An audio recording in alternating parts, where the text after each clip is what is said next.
Welcome back to the Better Men, Better Ball Player podcast. I'm your host, Trey Cobb. And thank you for joining us here on our 97th episode of the podcast, where we get a chance to talk to Coach Mitch Thompson from McLennan Community College in Texas. Coach Thompson is an absolute winner. He has won everywhere he's gone. From his time at Mississippi State as a GA, where they've made World Series appearance when he was there. His time at Baylor nearly 20 years there, where 3 conference championships, 12 regionals, 3 supers, and a 2005 College World Series appearance.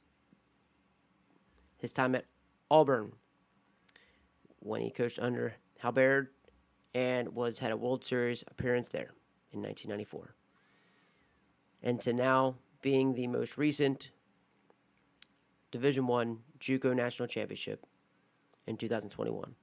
He was recognized this year at the ABCA as the National JUCO Coach of the Year. He continues to win in 9 seasons. He's won over 300 games. He has won 3 conference championships. He has won 3 regionals, been second place at the JUCO World Series, and of course now at the recent one in 2021, winning the national championship.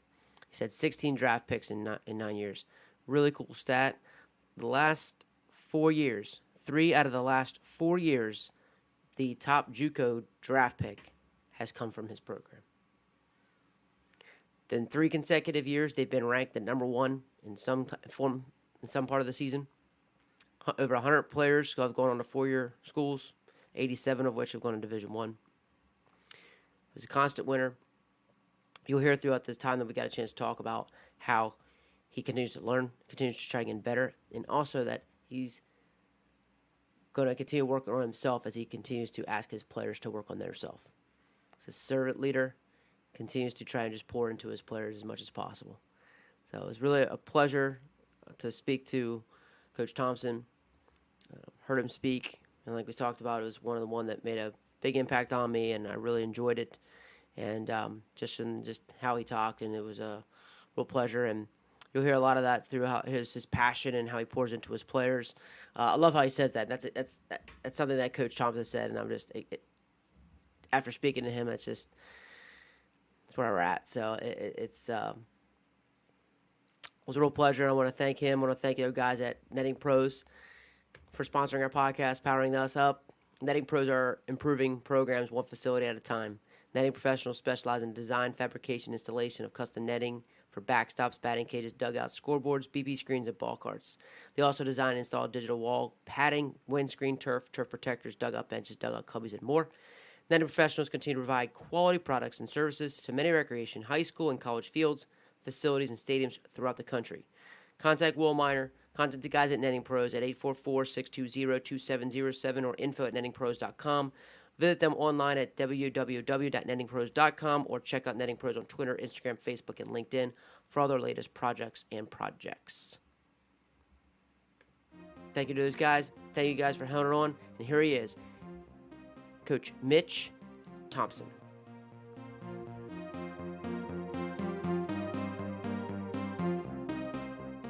I think we work hard at trying to make the kids know that we care more about them as people than just baseball players, and, I honestly want to have a relationship with these kids, throughout the rest of my life. And, we've been able to do that over the years. And, here I am now in year number 32 coaching college baseball. And I've got players that are over 40 years old, now that buddies. So it's kind of weird, but it's a lot of fun. We got a bunch of good kids that have come through, and you try and help these guys reach their goals and dreams, and you pour into them and help them grow up. And it's just, it's about more than just baseball. That's sure. Has it always been like that for you? Has somebody kind of, along the way kind of taught you those things, or is this kind of just always been who you are? I got into college baseball. A gentleman named Pat Harrison. Pat was the assistant coach at Oral Roberts University when I met him, And I was a kid going to his camps, and I said, I want to be like him, because you could tell that he loved his players. And Pat actually helped me get my start in college baseball. He's the one that recommended me to Coach Polk at Mississippi State for a graduate assistant job. And I'll never forget it. Ron Polk called me up I sent my resume to him on a Monday, and on Wednesday night, Ron Polk called me up and said, hey, if you're good enough for Pat Harrison, you're good enough for us. We'd like to have you next year. And I was just blown away. Oh my gosh, I'm going to get to go to Mississippi State and start this thing. Yeah. So, just having people around you that poured into you. And I think Coach Polk was that way. I know Coach Harrison was that way. I then got a chance to work for Coach Hal Barrett at Auburn and Steve Smith at Baylor, and, just good people that all want to win and all have won a lot, but not ever at the expense of the players. The players are always the most important thing. For sure. Definitely the lifeblood. Yeah, it's just it's great. I mean, it's just, especially to see a guy like that win at the highest level, and you can see, like I said, you look at your resume and you've never lost. I mean, you've been in the College World Series 1, 2, 3 times in Division I, and then four, and then of course 4 times, been there multiple times at JUCO level. Yeah, it's been a lot of fun. I mean, we've I've got to learn from great coaches and great people and be in great programs, and it's been a lot of fun. So just try and help these guys get better and win every game that you get a chance to play, right? Sure. Absolutely. So what, like, Coach, those the 4 different, let me sure you've been, I guess, what, 7? And what, you've been to 5 World Series, I guess, right? 2 JUCOs, 3 and then 3 JUCOs and 3 College World Series. So yeah, 6 College World Series. You've been to the World Series. Like, so how have you managed those, like, those big game situations? How have you being able to, you've done well there. You've now, you just won this year. Like, what's the difference of how you're managing those games in those big situations? I don't know. When you're an assistant coach in Division I, you're not really worried about managing them too much. You're just trying to help your team win. That's your head coach's job to manage that game. When we got to the World Series in 2015, it was the first time in 32 years McLennan had been there. And as the head coach, then now I am trying to manage everybody and try and keep everybody on the same page. I just think it starts from the fall. I think it starts in how you go about your business every day. That you set your goals high. You're striving for excellence in everything you do, from the classroom to off the field. To how you handle yourself, and you just get the guys to buy in. And it's a process. And this junior college level is a hard level to coach, because you don't get multiple years with these guys. It's 1 or 2 years and they're gone. There's no seniors to come up next to you and help you.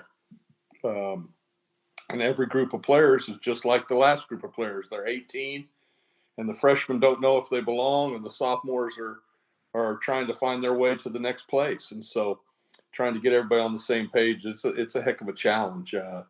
But you get a good assistant coaches around you, and you just continue to grind it out and work it out. And, you be real honest with kids when you're recruiting them. I think that, hey, this is where we're going. This is what we're doing.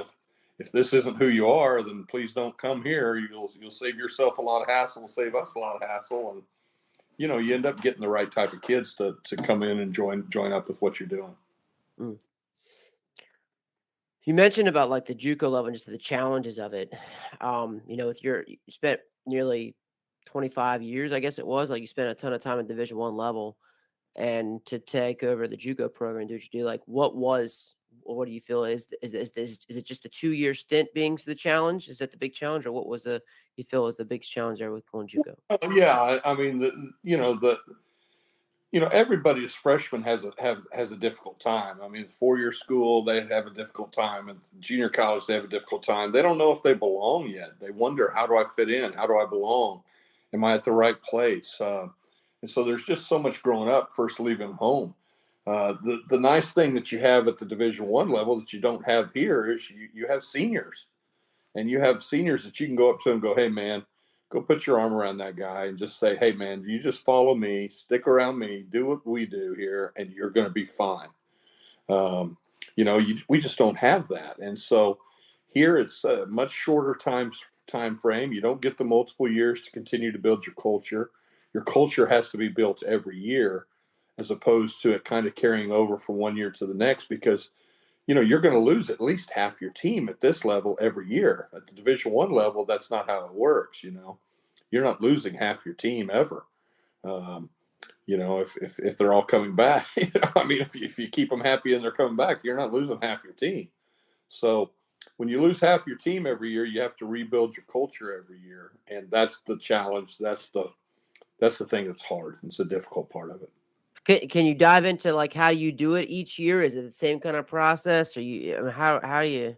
It's just creating the idea that, hey, we're trying to be excellent, and trying to help these guys understand what it is to growing up. And they come from a lot of different backgrounds and a lot of different family situations, and trying to get everybody on the same page. Some guys came from really great families, and other guys came from families that struggled and are broken, and so it's just it's a dynamic deal. Trying to get the guys to understand that serving each other is big. One of the things that we do, that I love, and it's fun to watch it happen, is I tell them all at the very beginning of the year, when we're out here practicing, I want you to look for ways to encourage your teammates and to recognize their efforts. So, if we're in batting practice and you have an outfielder who makes a really nice running catch on a game react on a BP swing, there'll be 6 or 8 guys going, "Atta baby," and they'll be calling out his name and hollering it out at him. Or you got an infielder who makes a big play, or you got a hitter who squares up the ball and hits the heck out of it. The other 3 or 4 guys around the cage will be calling out his name, go, "Atta baby, keep swinging it," And it's fun to watch that kind of morph into being just natural to them, as opposed to having somebody tell them to do it. I don't think that they've done it before, but look for ways to compliment your teammates and their efforts, and notice their efforts. And it's fun because once you get your name called out by your other teammates, man, you're working hard to get it called out again. Mm-hmm. So you make that one great catch, and now you want to go make another one. And so you're giving great effort out there all day, every day, and you're really improving yourself as a player. Some of it's because you like getting a little pat on the back from your teammates. And so that's one of the ways. Helping hold each other accountable, helping each other get to class, taking care of their schoolwork and stuff. It's just serving the team, creating a serving atmosphere. And I think probably the biggest part of that, one of the biggest parts of that, is that if we're asking the players to serve each other, then we have to truly serve our players as coaches. And if we'll do that, then they'll get in line and they'll start serving each other too. Pretty soon you have everybody pulling the rope in the same direction. Nobody's more important than the team. We're all in this together, and great things happen.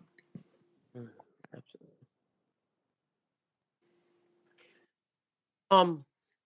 With how do you so with the revolving, like you said, almost every year you're losing half the team. Is it something from the standpoint, or do you encourage guys to go on as soon as they can to this biggest school, or are you trying to keep them for 2 years? Do you No, how do you do that recruiting part? I definitely want to keep them for 2 years, because it'll help us win, no question. Once you help a guy, get to the point where he's that kind of a player that other people might want him. Yeah, you want him because he's going to help y'all win. But at the same time, you got to do what's right for the kid. And there's nothing that we can do to keep him here anyhow. Really, seriously, the only thing that we can do to keep him here is to make sure that they want to be here. Make sure that they have a great experience while they are here, where they can't, there's no way that they're not, they want to be here. And we've had kids before. We've had guys before have opportunities to go to big time places, and they go, "No, coach, I'm going to stay here." And I've had guys before say, "Hey, man, if I could stay at McLennan for 4 years, I'd stay right here." And that's cool. It's neat to hear that. But no, we definitely want them here because, again, our only way of revolving that culture is to get freshmen to come back and help teach and be sophomores and help teach the freshmen how to do it. Sure. And it's hard. It's just a hard deal because they change roles so quickly from freshman to sophomore, as opposed to at the 4-year school from a freshman to a senior, where you kind of morph into that role. Right. No, I totally agree. I think I was just I just loved your responses to all that. Like there were so many great things that just kind of showed who you are through that answer. Of course, I know we want our players to stay as long as we can, and that's it. But like for you to come out and say, you're one, if it's what's best for the kid, and then two was a matter of the only way. Like, I think the biggest thing out of that, the only way we're really keeping them there is to let them to give them the best experience. To make them love it here. I think so. Those are just it was just an unbelievable response. Well, we're not going to be able to. We can't do it with facilities or crowds or travel experiences. Kind of like I mean, like they may have at the Division I level or the ooh and the ah and the ego. That's never going to happen. But we had a kid here last year named Logan Henderson, and Logan was, I mean, before he got here, after we signed him, he kind of took a jump, made a jump, and all the Division I's came to come and get after him a little bit recruiting wise. And I was worried that we may not get him here. And Logan said, "No, Coach, you guys were the ones that were on me to start with. Whenever nobody else wanted me, I'm coming." And he came, and halfway through his freshman year, he ends up signing with Texas A&M. So he signed it to go after his freshman year to go to Texas A&M, and that's great. That's what he wanted to do. It was the right thing for him. Fine, but then he got drafted, Yeah.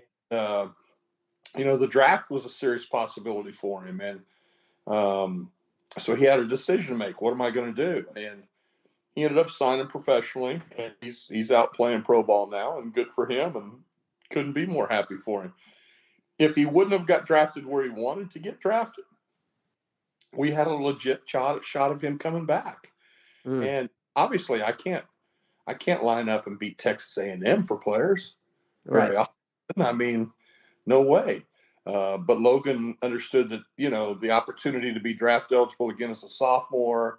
He had such a great experience here this last year. It was kind of, we had a shot. He was going to consider it. I guarantee it if he didn't get picked where he wanted to get picked. And so Mm-hmm. we'll just see, and at that point in time, you just say, hey, man, you got to do what's right for you. And if it's time to go, it's time to go. And if it's time to stay, then stay here. So, hopefully they have a good enough experience. They want to be here. That's the whole deal. That's it. I just like I said, I love that response. I love that, and I think it just really speaks to you, Coach. It's awesome. So like, just what were you thinking right there with the Logan? You said Logan Henderson, right? Yeah. Just with that, like, let's say this because I just find it very unique. And again, JUCO is a unique animal. How do you do like alumni? So like, was he considered like alumni? Like, how do you deal being there 9 years now? Like, do you have guys that come back? Do you have like an alumni? Guys that go like with guys leave after 1 year, they still alumni. You Oh, got it. they're Stuff still. like that. I mean, whether they get the degree or not, they're still alumni. And most of our guys will go on and get their the AA degree from McLennan, and most of them are going on to 4-year schools and getting that 4-year degree too. But yeah, he's definitely an alumni. I mean, the JUCO pitcher of the year, All-American, struck out 17 in the championship game. Yeah, he's an alumni. If he's Oh not, yeah, he ain't got any. yeah. It just I mean, just like what you said with the challenge of guys even 1 or 2 years. How do you build an and have you been able to build like an alumni base? Like, how do you guys? You know what? It's probably one of the things that I've really dropped the ball on. I mean, I stay in touch with our players, but I have not set up alumni events and stuff. And it's something that I've wanted to do. I just find it really difficult to get it set up. Just the Yeah, time yeah. with all we're doing, trying to, and then about the time I really wanted to, felt like I dropped the ball and I needed to do it. COVID hit, and at that point in time, you're like, oh my gosh. Well, now we can't do it, and we're still kind of battling that kind of thing a little bit. So I'm definitely going to create some alumni opportunities. McLennan's a traditionally strong baseball program. I mean, we've won two different national titles here, back in 1983 and 2021. And so, there's a lot of players that had great experiences in college baseball here. And I need to get them back on campus to see what we're doing and become, continue to be a part of our program. So it's one of the things I probably have dropped the ball on and need to do a better job of as fast as I can. Oh, okay. Yeah. I just didn't even know, like, just the parts of that, the realistic, like the realist, reality of those kind of things, just being with the JUCO program, you getting guys 1 or 2 years, just the reality of it. So Yeah. Yeah. I'm sure there's definitely some challenges within it for sure. But like you said, of being able to the sheer timing and things like that. So just unique, like I said, it's such a unique level, but it really serves a purpose. What was something that has changed your mind since you have then entered the JUCO world here? I don't know. I don't know about changing my mind. I understand why kids would want to come to a junior college as opposed to going to some 4-year schools. I mean, the education is fairly inexpensive. Yeah. Especially if you're getting scholarship, it's really inexpensive, and the opportunity to get drafted twice, and after your freshman year and after your sophomore year are big things. To keep your draft options open. And then, the opportunity to continue to chase to go to your dream school. Maybe, out of high school, your dream school didn't have any room for you. And so you still get your chance to continue to chase your dreams. So I understand why kids will want to come here. I think it's a great level. In the past several years, we've had kids go all over the country. And, I mean, when the kids leave here and they go to Ohio State and they finish up and they get the Ohio State University degree, they get the exact same degree that guy that was there for 4 years gets. They just paid a whole lot less money for it. And for a lot of people, that's a heck of a bargain. We've had a kid go and get an Ivy League education at Columbia University in 2 years, leave McLennan and get an Ivy League degree at Columbia. So it's the same exact degree. They don't put an asterisk next to it for coming to the JUCO, but you get it a whole lot cheaper, and that opens up eyes. Absolutely. No, that's a great way of putting it too. Great way of putting it. It's the same degree, no matter if you took it 2 or 4 years. Even. Oh yeah, it is. Absolutely is. Oh yeah. Well, that's great. I appreciate all the the candor with with JUCO, and it's great to give it a good positive spin and just show the great things that you can do with it. So, and especially with, like you said, you've coached and missed like big time programs, and to see that they're the tremendous value that you do have in JUCO program for sure. So just thinking about, man, like your ABCA, like I said, it was one of the best that I've seen, especially that weekend. Just looking at the hitting, right? So you've been a hitting coordinator, and just thinking of like your team. So if you would, I would have to say, like the biggest thing I took away from that, like one of the really cool things was your 3 base drill. Yeah. So like you mentioned a couple of them. Do you have like a series of the 3 base drills, or is it most of the ones you touched on was like your bread and butters that you basically just stick with those?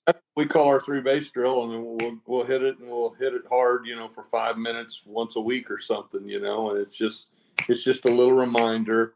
And it is amazing when you see that translate into the game, and so, the base running stuff that we've put together, we've tried to put it together, and that I shared at the convention was we try to put it together to be very realistic. I mean, these are things that are going to happen in the game that make a huge difference for your team. The ball and dirt reads, the line drive reads, the reading the outfield throw reads, those are all things to taking the next base and kind of being a relentless offensive team. And I think that base running is something that, I mean, it's team, and it does help show players' instincts too.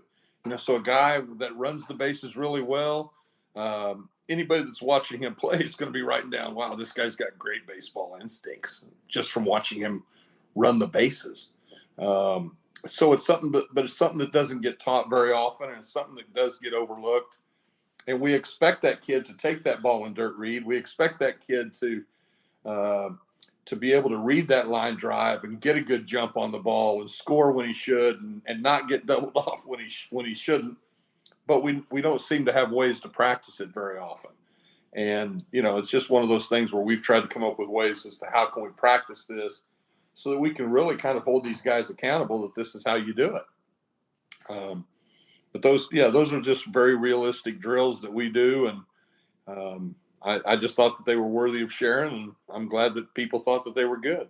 Very, very, very, very, very good. And it even got to me because the biggest thing with me was it is about base running, right? So like a lot of what you were doing was base running, where like I felt like for me, like as a coach, like I was spending so many time base stealing, you know, and like that was our 3 base we're doing. Like we're doing 3 base stuff, and it's all based off of like looks from the pitcher. We got a left-hander slow leg lift. We're doing like our new vault leads or we're our leads at second base. So what your stuff, but what I really liked is like this has to be taught too, because yours like you said, the base running part of it is like the line drive read, and you're hitting it into the screens, and then you go to the outfield and you hit it in, so you guys are reading the outfield. I'm like this that's where like I was like, it was one of those things where like, man, I wasn't teaching that. Like we were our base running was stealing. Like that was really it. Well, you always see those guys where you watch a ball game and you see that outfield throw go way up, and that guy doesn't take the extra base, and the coach is standing over there in the third base box going, "What are you doing?" And the thing that we have to keep remembering as coaches too is, for myself, this is year number 32. For my players, this is college year number 1. So while I think it's pretty elementary, hey man, this is pretty basic stuff, you've got to have this down.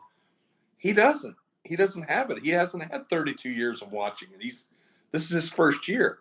We've got to teach those guys those things. And so these little things, just ways of how to read those ball and dirt reads, how to read that outfield throw, paying attention to where the defenders are playing in the infield so that you can get a good jump and not get doubled up on a line drive. And when you practice them and then you watch it all come together, you realize how big a part of base running is in team offense. And that's what the talk was maximizing our team offense. And, I don't want to get up there and talk swing mechanics, this and that. I mean, there's so many different ways. I mean, I've told kids forever, hey, you stand up there and you swing that bat over your head, straight over the head, and you hit line drives. And I'll tell people I taught you how to do that. That's great. I don't care. I just want I want performance, and but swing mechanics are part of it. But then your approach and the psychology and how you go about your at bats is definitely part of maximizing your team offense. And then the third part is base running, and so that's what the main part of the talk was just those last 2 points talking about approach and then. How to practice base running stuff. Yeah, and those, like I said, those base running things were just, that's when people talk base running, they just talk stealing, and I thought that was a really nice part, really great part of that, Coach. I think it really was. I mean, just the creativity of it too, and putting stuff out there, and just the sheer man, it was really good. Because typically, even typically the main point is that's why we do live BP, right? We're doing BP, you get your base running groups, and you're going to get your base running that way, right? And that's it. We do that too. Right. Yeah. But you're getting monster reps and great and multiple reads doing it your way with the 3 base drill at the beginning. Yeah. Yeah. Just working at different little aspects and trying to put the kids in different situations where they got to continue to think and understand and learn. And, why is this important? Well, this is why. And sometimes, heck, man, sometimes I feel like I have to about create a coup on my team for my team to really get it. And where I'm on them. And then all of a sudden they get it and I can go watch them and they just take off and go. And so it's a lot of fun then, but there's some fight in it trying to get everybody on the same page for sure. I'm sure there is. And I even like, and I'm not sure about your staff challenge or anything like that, but I even like the ability where, life happens and you're by yourself. Like that was a 3 base drill that was like you basically run it by yourself. Sure. Like it still could be possible. Guys could do that by themselves if they'll pay attention to the minor details of it, you know. I mean, yeah, they can do that by themselves. It's not like they couldn't do that. Do different things. That's true too. Yeah, they can even probably put a tee out there and hit something off the tee and do it Sure, that way. That's absolutely. true. So yeah, I mean, I don't know. I mean, for those people who just haven't seen it with the ABC, like with the three base drill, like, um, are you typically when you do it, like, because I know, like, I'm thinking of the first one when you got guys, first to third, second to scoring, Mhm. going to first. You're typically always just hitting the. Are you hitting the two side? Or just always typically hitting it to the one screen? Well, no. I mean, during that drill, the hitter at home plate he's just simulating a ground ball to the shortstop in the 6 hole. So he's running a hard 90. He's hitting the front part of the base, 2 steps past, breaking down, staying in the baseline, looking right, seeing for an overthrow, and then looking left to see if anybody's covering second base. We have a second group starting at first base. They're simulating a base hit to right field or to the right field line, a single where they would use the third base coach to decide if they're coming or not coming. And so we work on our 3 signals from that, where the third base coach is either pointing at the base. If I'm pointing at second base, then that means 1 step past the bag, turn to the inside, find the ball. If I'm holding them up, it's 3 steps past the bag, turn to the inside, find the ball. And if I'm bringing them, then come on to third base. And so we're working on that ball that's hit behind them where they have to use the third base coach. You know, any other ball in the outfield from the right fielder over all the way to the left field line. Hey, it's your read, man. The ball's in front of you. You make the call. Don't be looking to me as the coach. But that ball from the right fielder to the right field line, yeah, you need help from the third base coach. So we're working on that. And then the third part of it is to have a group at second base, and they're just working on their turns and working on scoring with, for me, the big thing at home plate is full foot at home plate. I mean, getting my full foot in on home plate, not half on, a half off, not a toe off, not a heel off, a whole foot. And so paying attention to stepping on home plate. And that's just, again, one of my pet peeves about base running. And no, I haven't ever had a guy miss home plate and it cost us. But that's maybe why we haven't had anybody miss home plate and it cost us, because we pay attention to that. So, um, and those are just little minor details of the game, and quickly do it. And they're all going off of the guy at home plate just simulating just to start and slapping his hand. That's the ball hit. Okay, well, so as he loads, the runners at first and second base are getting their secondary leads. He hits the ball. There we go. They're doing 3 different things. And so it's just putting guys in different situations. There's probably lots of different ways that you could do that. Mm-hmm. Come up with another, several different 3 base drill options, but that's just ours that we've done. Maybe I'll think of a couple more and try and put a couple more in and add this thing up, and we'll do something else with it next time. There you go, a little 3 base series. Yeah, 3 base series. No, I definitely think you could. Oh man, yeah. I just love the whole concept, and like I said, it just really hit me between the eyes of, like, we're doing too much base stealing, and we need to do more base running too, as doing those things. But Yeah. really cool stuff, and I love your saying of, like, talk about, like, yeah, we all talk about swing mechanics, and there's different ways to skin a cat, really. Some guys swing up, some guys swing down, some guys look at the top, some guys look at the bottom, but it's about performance. I love that. I love that concept. And you talked about approach, coach. How do you teach approach? I think, first of all, it talks about, approach is all about swinging at strikes and taking balls. It's all about pitch recognition. It's about understanding what the pitcher likes to do, but also understanding what you do well at yourself, putting yourself in the best position to be successful versus whatever pitcher you're facing, versus whatever count you're faced with. So you got to help these guys learn what they do well, and know what does the pitcher do well? What's he going to attack me with, and how am I going to? I want my guys to always be on the offensive. We're the ones swinging the bat. We're the offensive guy, but he's the guy that has the ball. And so too many times I think hitters get defensive.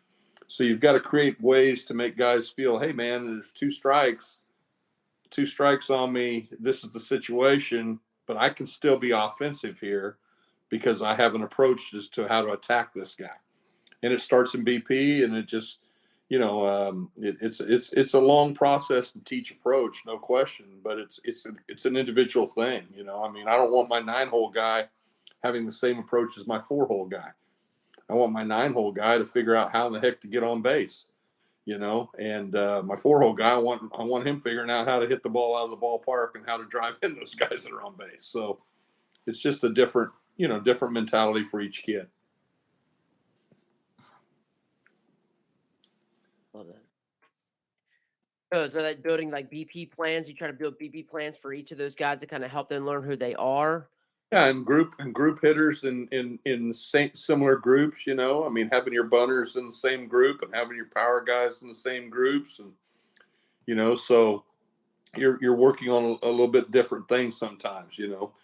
I think too many times the 9-hole guy may not feel good about himself offensively because he's a 260 or 270 hitter.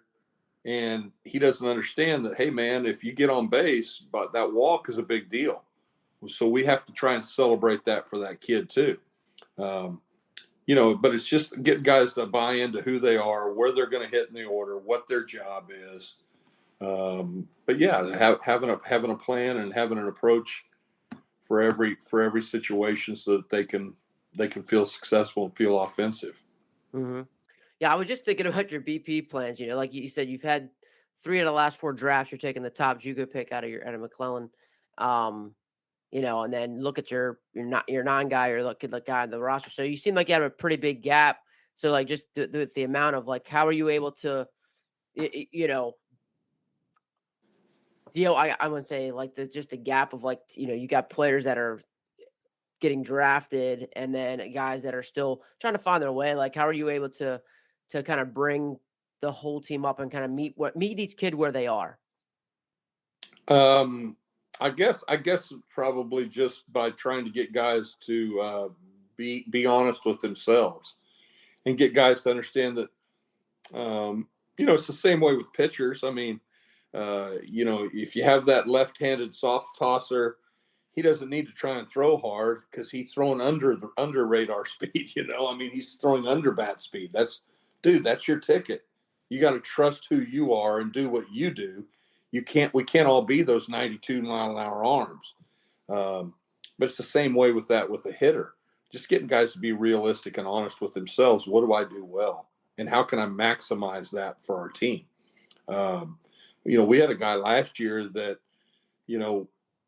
we found out he had an ability to bunt. We helped him get better at bunting, and we gave him the confidence to go ahead and do it. And this guy probably had 10 bunt hits for us during the season, and he ended up changing his entire value as a player, as a hitter, because he had a bunch of bunt hits, man. It changed batting average. It changed everything about, hey, man, if you're going to give me this, I'm going to take this and turn it into runs. You got to be honest with the kids. You got to be able to see talent when you see it, and hey, get guys to buy in. This is an important role, man, and you can do this. So do this. But it's about trusting. How many times do we see guys who we see a smaller frame guy and he tries to come out of his shoes swinging the bat like a 4-hole guy, and he can't do it. Where if you'll just, hey, dude, let balls travel and drive balls the other way, and you can be an effective hitter. You're effective for our team if you move that runner from second base to third base with nobody out. You hit that ground ball up to second baseman. You're effective for our team. Getting guys to buy into that, and you just got to keep on it all year long. But you'll set up some situation BPs. You'll set up different things where you're working on all that stuff. But it's a mentality, I think.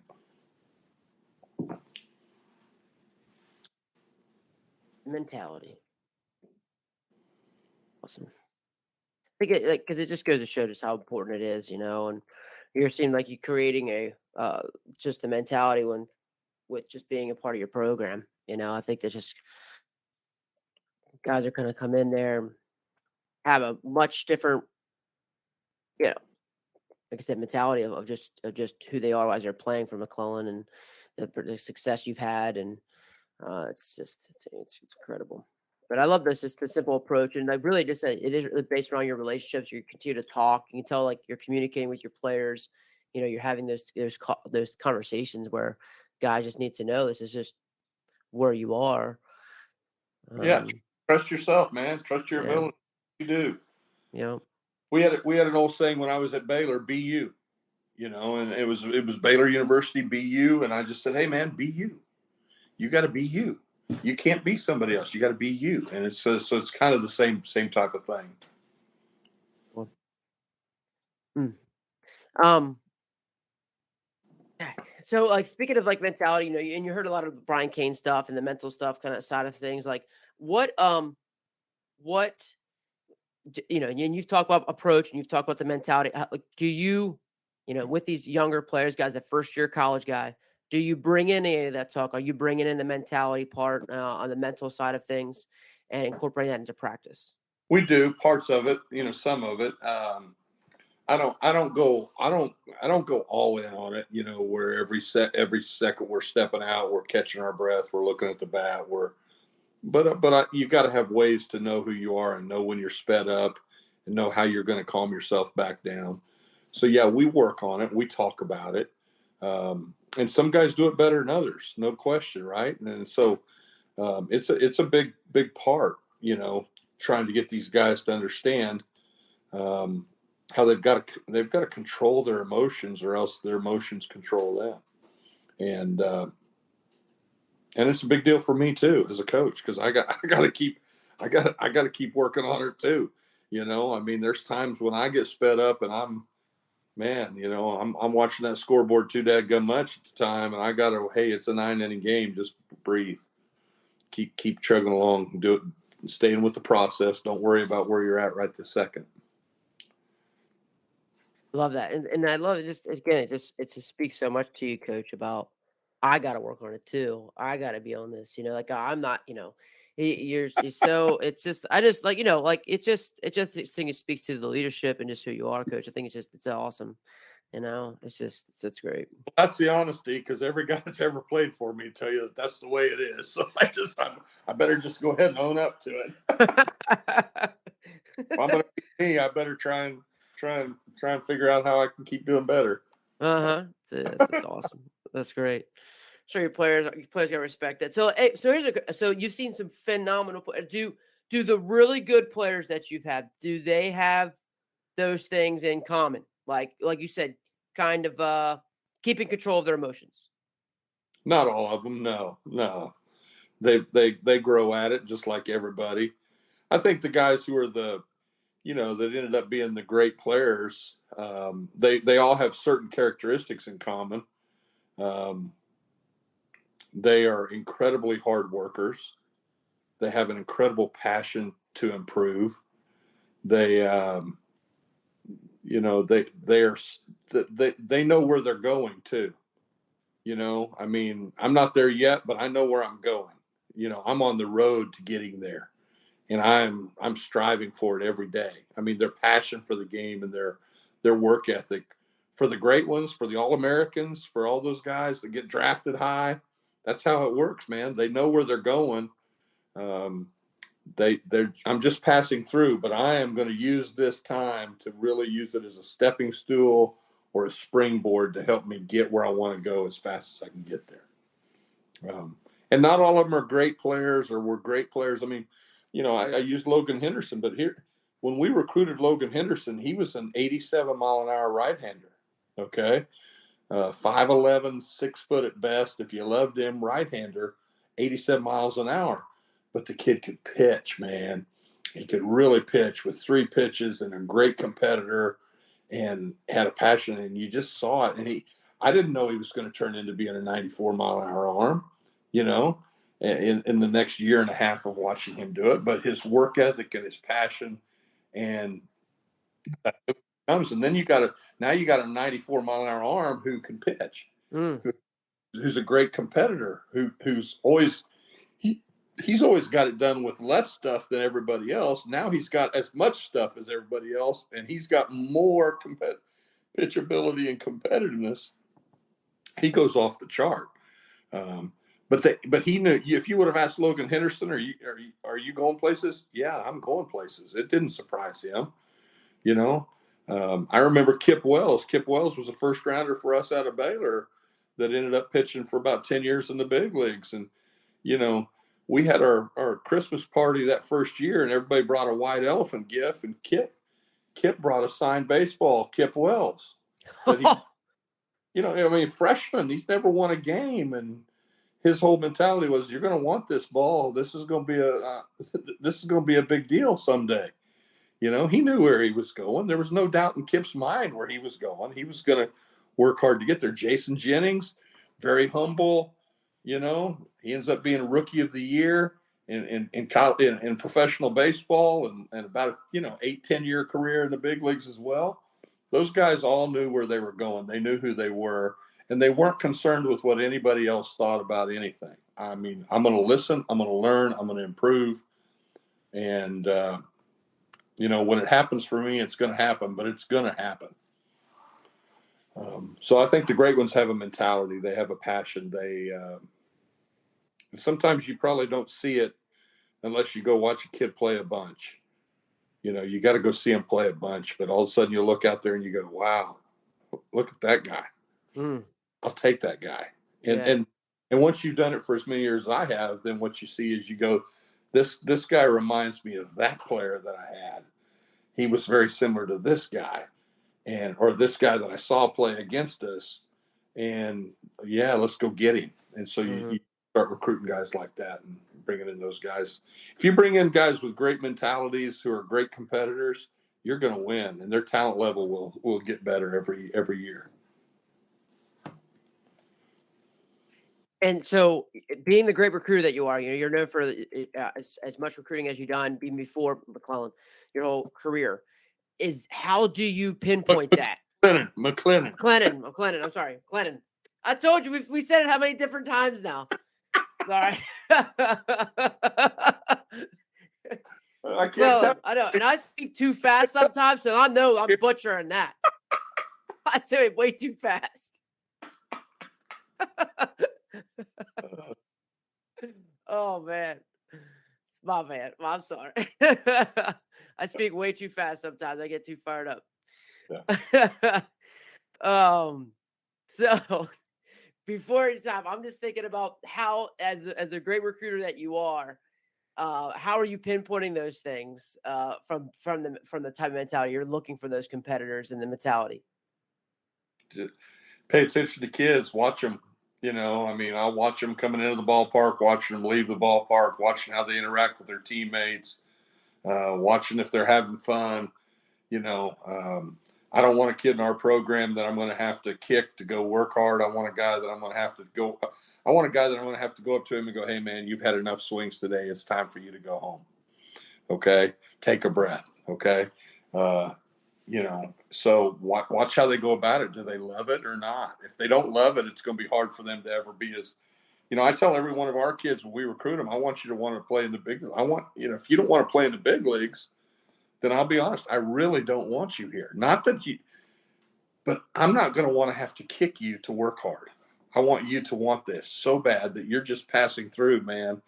I'm going here. Now, that doesn't mean that every one of our kids is going to play in the big leagues. I'm not that naive, but you know what? The lessons that these guys learn by working hard and striving for excellence and pushing themselves and doing all that, it'll end up making them winners in either the game of baseball at the end, where they make it to the big leagues and they achieve all these great things, or else, you know what? I'll be a winner in business, and I'll be a winner as a realtor, or I'll be a winner as, and they are, and I've seen it happen over the years. So just seeing guys that have passion, that aren't selfish, that are team guys, that play the game hard, that compete. And then you got to have talent to start with. But, talent's not enough.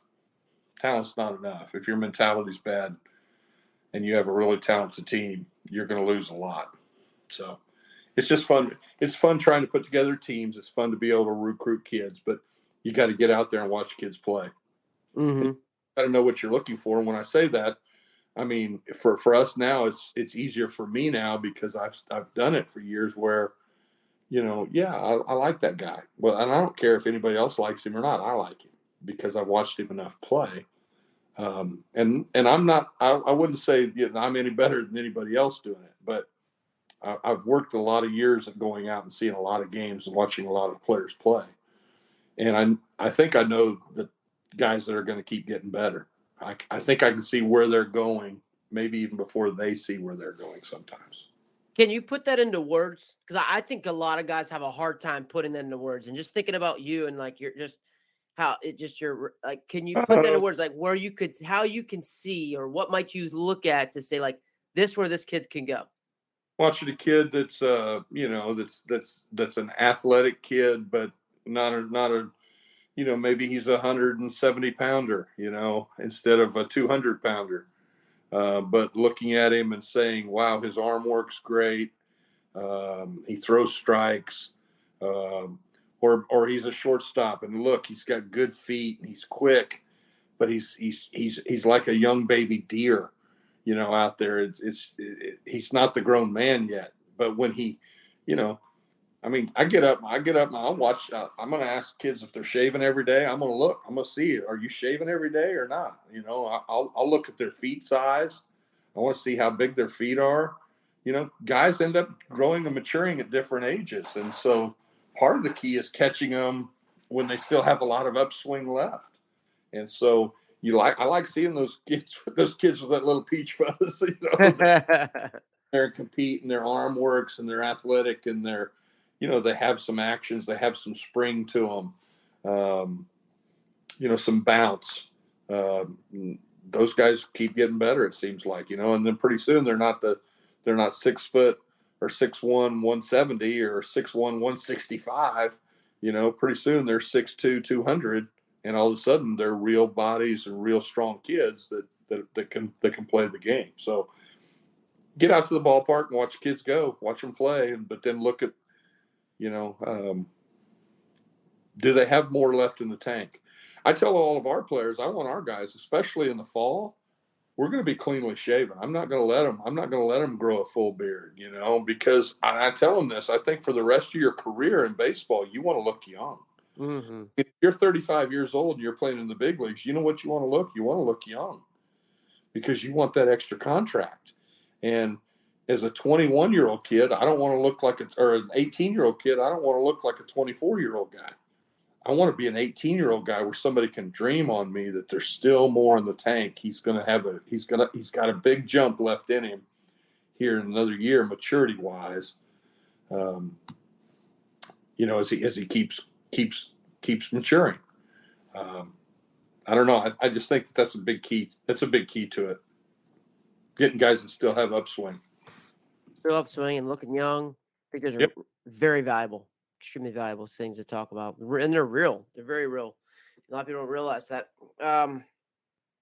Because, especially like those guys, because it's always a fight because, we're also trying to get their maturity up and teach them mentality and things like that. But you're saying the physical side of it where we give a chance to look young, that's good. And I think that's a very valid point. Really smart. Very, very smart. Our kids, they're not only trying to play for us, they're trying to get to the next place. And so the next guys are going to want to see those guys too. They want to see that. The pro guys want to see that kid who looks young. He's got upside. Yeah. He's not a finished product. Same thing with the Division I guys. They want to see those guys that they go, hey man, this guy's going to make another jump. And sure enough, if they'll work really hard, when their bodies hit that spurt and they click it, then they do boom, boom. And it's almost like it's overnight. Awesome. Love it, Coach. Just thinking about and as we wrap up here we are at an hour in. I'm just thinking of just over this time. You seem like you still love it. Your passion, your thing's burning pretty hot. And I'm just, what keeps you going, Coach? Like what is something that just keeps you moving? And like you said, keep trying to get better. Yeah, I don't know what else I would do. I know this. I'm doing what God wants me to do. I've known since I was in the 8th grade I wanted to be a college baseball coach.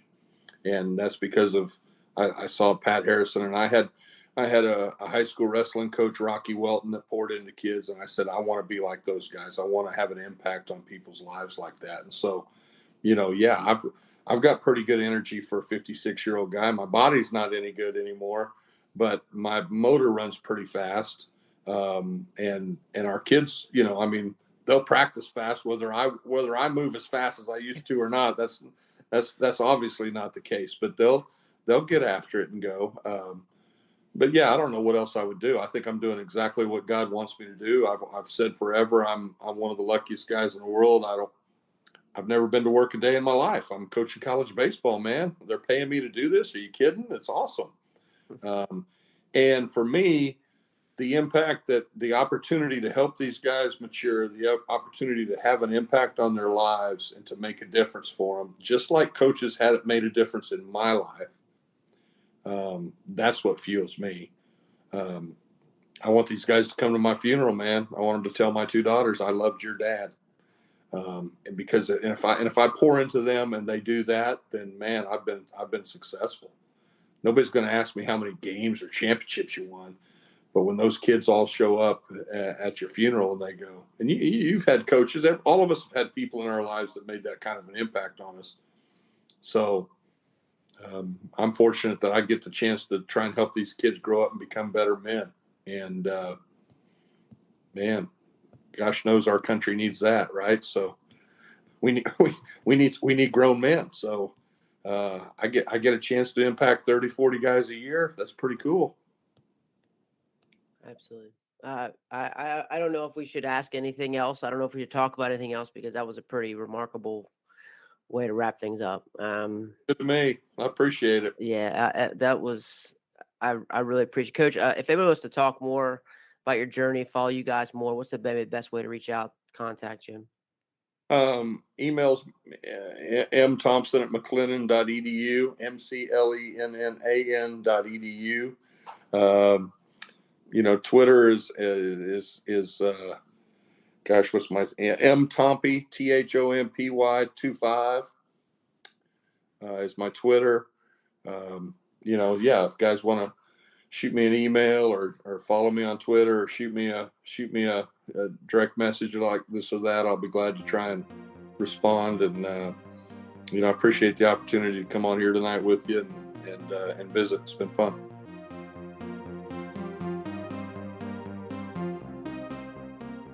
Coach Thompson, just giving some incredible information. Just can't thank him enough. Thank you guys for holding on to us, hanging on with us here, talking to him.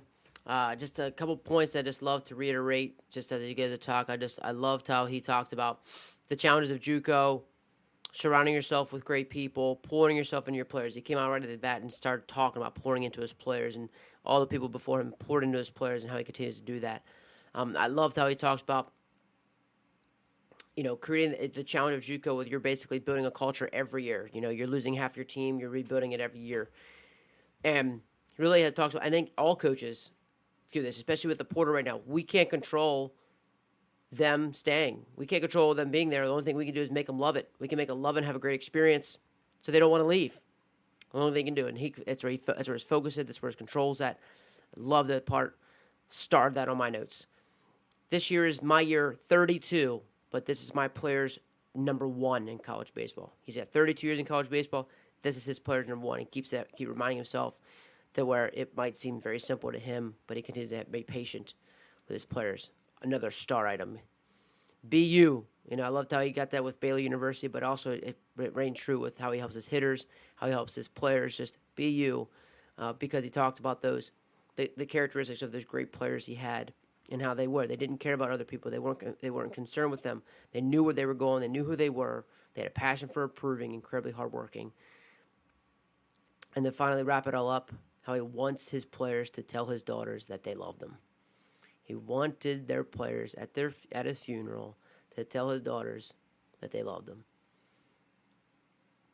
A great way to send it off, and it's exactly what this is all about, and how we're, as Sheets would say, winning the people battle, just like Coach Thompson is. So, again, reach out to him, Twitter at mtompy, THOMPY 25, and his email mthompson@mclennan.edu.